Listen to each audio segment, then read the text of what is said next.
Chapter 4. The word of Jehovah, i.e., the word of Oahspe, came to Capilya, saying, Son of heaven, hear thou the voice of the ever-present. Capilya asked, How sayest thou? The ever-present? Jehovah said, Behold me. I am not of the king's laws. I am the maker of kings. They have made a law against me, the ever-present. They have scattered my people. They have denied my people the right to obtain knowledge. Capilya said, Mine eyes and ears have proved these things. What shall thy servant do? Jehovah said, Thou shalt deliver the slaves unto freedom, and provide them places to dwell together, according to the laws of the ancients. Capilya said, O Oahspe, why hast thou put this upon me, thy servant? Why gavest thou not such matters into the hands of the Greeks? Jehovah said, Thou art thyself of the race of Oahspe, and have been prepared for this labor from the time of thy birth. Go thou and find thy nurse that cared for thee in infancy, and when thou hast her alone, say to her, Nurse, the voice of heaven hath come to me, saying, Capilya, thou art of the race of Oahspe, how sayest thou? And the nurse will say to thee, My son, alas me! Thinkest thou I will by thy death, or thy mother's death? For is not such the law? Capilya went and inquired of the nurse, and she said to him, My son, alas me! Thinkest thou I would be thy death, or thy mother's death? For is not such the law? Capilya answered, Such is the law. But tell me the truth, and I swear unto thee, both under the name Dios, and under the name of thy God, Jehovah, that thy word shall be secret with me, as the gods will. Am I an adopted Grex? The nurse said, Behold, thou hast loved me all thy days, from mine own breasts wert thou fed. Shall I, then, lose thy love, and so die of a broken heart? Then Capilya made oath before the gods, and thereafter she answered him, saying, I am thy mother, O prince. The angels of the ever-present came to me in the moment thou wert born, and carried thee into the queen's arms, and the king knew not even to this day, but thou wert his. Capilya said, Why hath this been done unto me? The nurse said, Hearken, O prince. The king's wife was barren, the king desired a son, who should be heir to the throne. Capilya interrupted, and thou barteredst thy flesh and blood with the queen for this. The nurse said, Patience, O prince. I am of a race that owneth only one king, the ever-present. Respect me, therefore, till thou hast learned the whole truth. The angels of Oahspe came to me before thy birth, saying, Alas, the chosen people are persecuted and abused, scattered and despised, but because they are faithful and most virtuous, the ever-present will come and deliver them. Then I said unto the angels, What is this matter to me? Behold, I am myself but a servant, and can do nothing. Then the angel answered, saying, Thou shalt have a son, and shalt call his name Capilya, and he shall be the deliverer of thy people. For which purpose he shall receive great learning. But because great learning is denied to thy people, thy son shall be adopted by the queen, and the king, believing it is his own son, will render unto the child learning and power also. And I said unto the angel, Flesh and blood of me are nothing if I can thereby serve Jehovah. Capilya said, Since thou committedst me to thy God, then am I indeed his.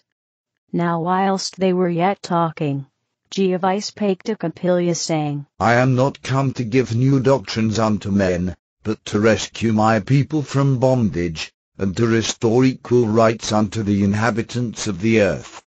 For this purpose wert thou, O Capilya, sent into the world. Because thou wert of the race of the Oahspe, my voice hath come to thee. Because the king imagineth thou art his son, and loveth thee dearly, thou shalt not suffer from his hand. Go, then, whither I will lead thee, and it shall be testimony to thee, that I am the ever-present, moving them by means of the Spirit to come to thee. In due time the prince departed from home, not advising the king of his purpose, and he went as Giavi led him, and came to Oahspe, near the river Oahspe, where there was a forest, with meadows interspersed, and he found a camp of 4 families, of wandering Faithists, and they were famished with hunger, and were ragged. The prince, seeing they feared him, said, "Be not afraid. I come not to persecute or drive you hence. As ye perceive by my dress, I am a prince, judge ye not me to be your enemy, come to destroy you. For, by the same power ye were led hither, am I come also. This land do I bequeath to you, to be yours forever. Cease ye, therefore, traveling about, but begin, and till the soil." Yathakop the Rabbah said, "How sayest thou? Thou wert brought hither by the same God. Then, of a truth, thou knowest the signs and passwords." Capilya said, "None of these things have I learned, but even, as there is a legend amongst thy people, that one would come of Giavi, and restore his chosen people, so declare I unto you, I am he. That thy ruler is my ruler, take me in private with thee, O Rabbah, and the ever-present will give the signs and passwords, and thus prove me. Moreover, I say to thee in prophecy, ere 3 suns have risen and set, there shall come to this place hundreds and hundreds of thy people." Now when the Rabbah had examined Capilya, and found that he had the signs and passwords, he wondered exceedingly. The prince then caused wood and stone to be laid in the form of a crescent, and its size was sufficient for seats for 100 people. He said, "This is the altar of Giavi. Let us sit this night, for the Father's voice is with me." During the day, many more came, so by night there were 100, men, women, and children. And the prince commanded them to sit about the altar of Giavi. And presently the voice spake in the midst of the altar, saying, "This is my son, of whom it hath been prophesied, one would come to restore my people.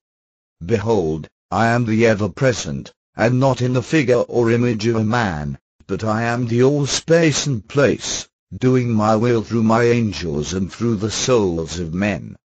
Be ye steadfast in righteous works and love toward one another, and most just to a fraction with all other peoples. With you will I establish myself, even as in the ancient days with your forefathers." Capilya then appointed the oldest Rabbah as chief of the altar, and this was the first established family, i.e., community, since many 100 years, that was assured by a prince that they should not be driven off. On the next day the prince took the people a little way off, about half an hour's walk, and he said to them, "Build ye here another altar, for yet, ere night comes, there shall come others even here. Let the ever-present have an altar provided unto them." Accordingly the people fell to in faith, and built another altar, and when it was finished, and the sun gone down, there came many wanderers, Faithists, to the place. Capilya said unto them, "Come ye to the altar of Oahspe, for he desireth sacrifice of all whom he blesseth." And they went in, and sang, and prayed, giving thanks to God. Giavi said, "Suffer him I have sent unto you to build 3 more altars at like distances apart. For I will bring my people together for 3 places of sacrifice." On the next day there came many more wanderers who had escaped from the province of Oahspe, where a war was being carried on against raiders from Tibet, the high mountain region. And Capilya built altars for them also, and to them he also appointed Rabbahs and chief Rabbahs. Now, behold, they were without food, and many had been famished for many days. Capilya, perceiving that some of the people were suspicious of him, said unto them, "Whoso hath faith in me of Giavi, let him stand with me this night, for the Father will manifest unto us." Not more than 40 came to the place designated, for they feared Capilya was an impostor. And when they were assembled, Capilya tried them, and found of a truth they had faith. And he said unto them, Stand in a circle, and join hands, and I will stand in the midst. Yet I know not what the Great Spirit will do for us. And when they were thus standing, Jehovah sent a cold wind, and there came down from heaven an abundance of ahaoma, sufficient to feed the whole of the people for many days. Neither knew any man of what ahaoma was made, but it was savory and nutritious. And the people came, and ate, and also gathered up the ahaoma, and carried it home. Capilya said unto them, Because Ormuzd hath done this, go ye into the altars and return thanks unto him. And the people did as commanded, and from this time forth not one of them lacked faith in Capilya. And thereupon he said unto them, This place shall be called Oahspe, for it is the first colony, in all the world, where the Father hath fed his people with his own hand. So the place was called Oahspe, which, in Vedic, would be Sudasici, that is, I speak with food.